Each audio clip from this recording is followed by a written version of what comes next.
আসলাম। ব্রাজিলের কী বলে, ব্রাজিলকে বলে the greatest nation in the football story. আমাদের কি আছে, আমাদের 5টা ওয়ার্ল্ড কাপ আছে। এখন আর্জেন্টিনার যারা হলো নিন্দুক আছে, নিন্দুকরা বলে যে আমাদের হলো 5টা ওয়ার্ল্ড কাপ আছে, বাধ্যতাদের সম্পদ।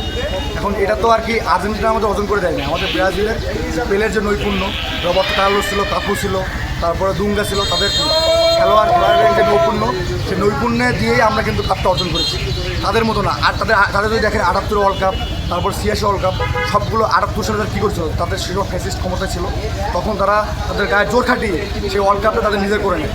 আর তারা তাদেরকে স্ক্যাম করে, তাদের ব্রাজিলকে স্ক্যাম করে। এবং 86 সালে কোয়ার্টার ফাইনাল ইংল্যান্ডের বিপক্ষে তারা হলো হাত দিয়ে যে মেসি গোল দেয়, তারা সেটাকে বানিয়ে দেয় হ্যান্ড অফ গড। তো তাদের সাথে তো তুলনা যে লাভ নেই। তাদের কয় টাকা? 3 টাকা।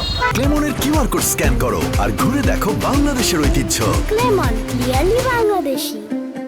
এখন তাদের অর্জন কি? তাদের অর্জন 7 আপ কে দিয়েছে? 7টা গোল কে দিয়েছে? জার্মানি। এখন জার্মানি তার কী বলা? জার্মানিকে বলা হয় তাদের ফাদার, তাই তো? এখন আমরা যদি তাদের বাদ দিই, নিন্দু কথা শুভ লাভ নেই। আমাদের কথা বলি, আমাদের একটা আছে গৌরব উজ্জ্বল আমাদের ইতিহাস আছে।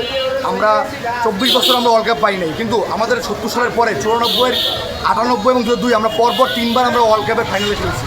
94 সালে এবং 2002 সালে, 94 সালে দুঙ্গার হাতে এবং 2002 সালে রোনালদোর হাতে আমরা ওয়ার্ল্ড কাপ আমরা দেখতে পেরেছি। ইনশাআল্লাহ 24 বছর পরে যদিও আমাদের দলটা এবারে ব্যাকফুটে আছে, কিন্তু আমরা ভরসা রাখি আমাদের গ্রেট কোচ কার্লো আনচেলত্তির উপর, এবং আমাদের আছে ফুটবলের রাজপুত্র নেইমার, এবং ইনশাআল্লাহ আমরা ওয়ার্ল্ড কাপে যাবে এবং ওয়ার্ল্ড কাপ জয় করেই আমরা ঘরে ফিরবো ইনশাআল্লাহ।